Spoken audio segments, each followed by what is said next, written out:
नमस्कार दोस्तों, आप सभी का स्वागत है आपके इस YouTube चैनल पर। दोस्तों, गुरु द्रोणाचार्य कौरव और पांडवों की शिक्षा पूर्ण होने के बाद उन्हें पांचाल नरेश द्रुपद को बंदी बनाने का आदेश देते हैं। पर आखिर क्या कारण था जो गुरु द्रोणाचार्य ने द्रुपद को बंदी बनवाया? इसका उल्लेख महाभारत के आदि पर्व में मिलता है, जब गुरु द्रोण पितामह भीष्म से कहते हैं, भीष्म जी, जिस समय मैं ब्रह्मचर्य का पालन करता हुआ शिक्षा प्राप्त कर रहा था, उसी समय पांचाल राजा के पुत्र द्रुपद भी हमारे साथ धनुर्विद्या सीख रहे थे।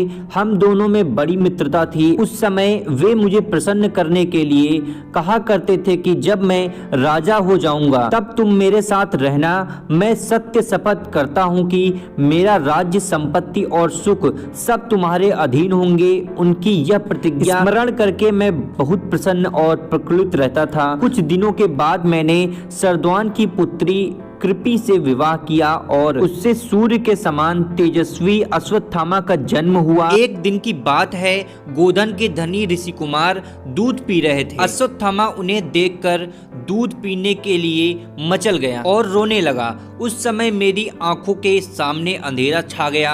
यदि मैं किसी कम गाय वाले से गाय ले लेता तो उसके धर्म कर्म में अड़चन पड़ती। बहुत घूमने पर भी मुझे दूध वाली गाय न मिल सकी। जब मैं लौटकर आया तब देखा कि छोटे छोटे बच्चे आटे के पानी से अश्वत्थामा को ललचा रहे हैं और वह अज्ञान बालक उसे पीकर यह कहता हुआ नाच रहा है कि मैंने दूध पी लिया। अपने बच्चे की यह हंसी और दुर्दशा देखकर मेरे चित्त में बड़ा क्षोभ हुआ। मैंने सोचा, धिक्कार है मेरे इस दरिद्र जीवन को। मेरे धैर्य का बांध टूट गया।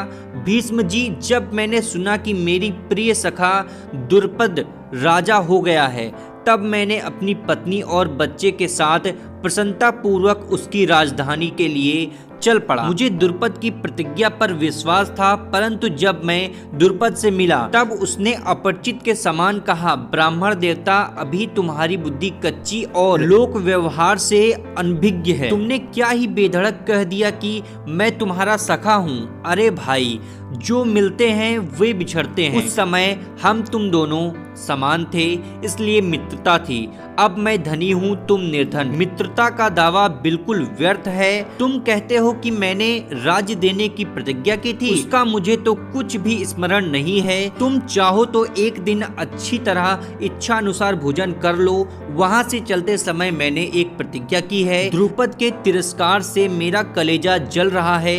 मैं अपनी प्रतिज्ञा शीघ्र ही पूर्ण करूंगा। मैं गुणवान शिष्यों को शिक्षा देने के उपदेश से यहाँ आया हूँ। आप मुझसे क्या चाहते हैं? मैं आपकी क्या सेवा करूं? भीष्म पितामह ने कहा, अब आप अपने धनुष से डोर उतार दीजिए और यहाँ आकर राजकुमारों को धनुर्वेद और अस्त्र की शिक्षा दीजिए। कौरवों का धन, वैभव और राज्य आपका ही है। हम सब आपके आज्ञाकारी सेवक हैं। आपका शुभ आगमन हमारे लिए अहोभाग्य है। दोस्तों, अगर आपको जानकारी पसंद आई हो तो वीडियो को लाइक और चैनल को सब्सक्राइब जरूर से कर लेना।